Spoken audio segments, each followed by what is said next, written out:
अपनी आवाज को, अपनी एकता को, एकजुटता को परिचय देना ही होगा। ये जो बंदी है पूरे झारखंड में है या फिर दूसरों में ही?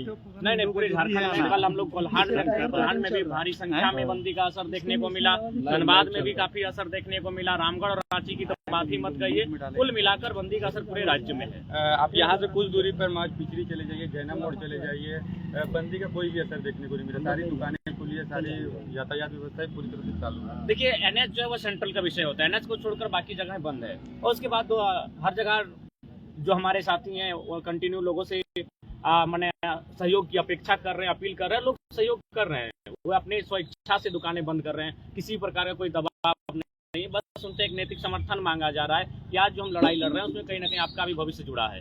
तो कुल मिलाकर बंदी असरदार रही है।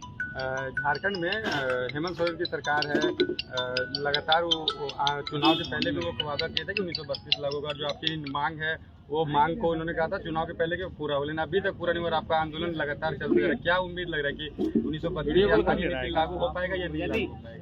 देखिए, अगर मनसा साफ हो तो लोकतांत्रिक देश में कुछ भी हो सकता है। ये हम नहीं, देश के प्रथम गृह मंत्री सह प्रथम उप प्रधानमंत्री माननीय लौह पुरुष सरदार वल्लभ भाई पटेल का ही कथन था। 1946 के आसपास उन्होंने स्टेटमेंट दिया था कि भाषा के आधार पर राज्यों का गठन नहीं किया जा सकता है, किंतु 1948 में उन्होंने खुद का स्टेटमेंट को बदला और कहा लोगों की मांग सर्वोपरि है। अगर लोकतांत्रिक देश में अगर भारी संख्या में लोग अगर गलत चीजों की भी डिमांड कर रहे हैं तो उसे फुलफिल करना चाहिए। तो ठीक उसी प्रकार 1932 का खतियान रहे चाहे 1836 का रहे, यदि एक बहुत बड़ी जनसंख्या का मांग है और उसे मानना चाहिए। ये हमारा नहीं, देश के प्रथम गृह मंत्री सरदार वल्लभ भाई पटेल का स्टेटमेंट है। लगातार आप लोग आंदोलनरत है, क्या लगता है झारखंड बंदी के बाद क्या सरकार बैकफुट पर आएगा? आप लोग का मांग तुरंत? देखिए, सरकार को बैकफुट पर आनी चाहिए और इसके लिए मुझे लगता है अब अभिभावक वर्ग को भी दबाव में लाना होगा, क्योंकि अभी तक छात्र संगठन सड़कों पर दिखे हैं और ये आंदोलन भी छात्रों के माध्यम से धनबाद बोकारो में जो मानव श्रृंखला बनी थी स्टार्ट हुआ था।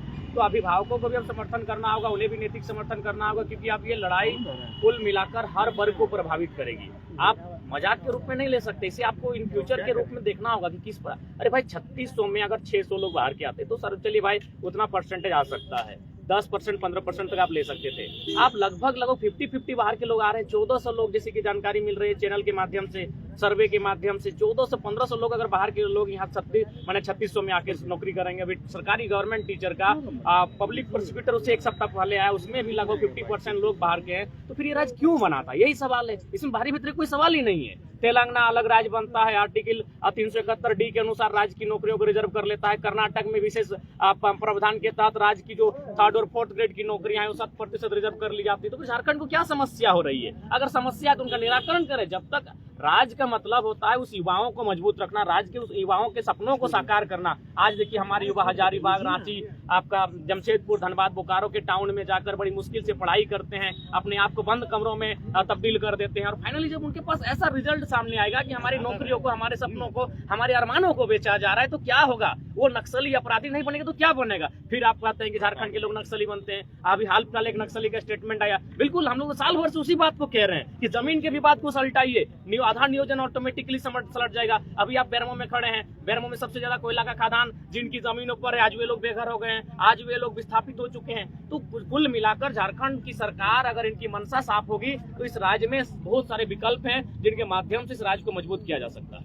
समन्वय समिति कल बैठक हुआ है जिसमें हम लोग बोला है कि हम लोग फिर से राज्यपाल के पास भेजेंगे हम लोग विधेयक। इसमें क्या कहना है? बिल्कुल, अब उसमें अगर मान के चलिए कोई त्रुटि आती है तो फिर से उसको पुनः समीक्षा के माध्यम से फिर से भेजा जाए। जब तक नीति नहीं बन जाती है तब तक प्रयास करना चाहिए। और तमाम तमिलनाडु की सरकारों से आप सब लिख सकते हैं, अगर कोई नीति राज्यपाल से वापस होते पुनः वह समीक्षा करते हुए, संशोधन करते हुए भेजती है। जब तक आपका जो उद्देश्य है, जो आपका मकसद है, आप जिस नीति को स्थापित करना चाहते हैं वो जब तक परिपूर्ण नहीं होगी तब तक आपको प्रयास करना होगा।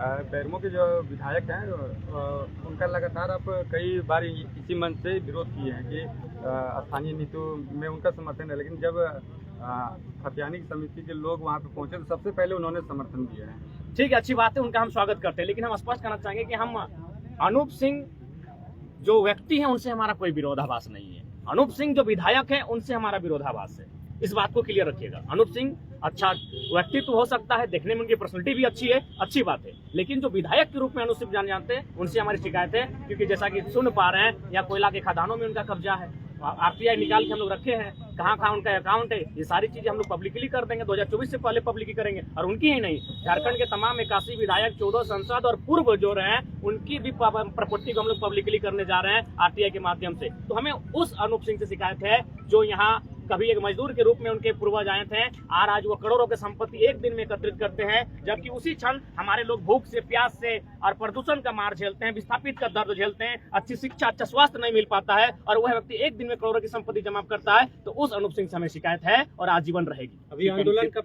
सिर्फ अनूप सिंह से किया? नहीं, तमाम हमने तो कहा विधायकों से।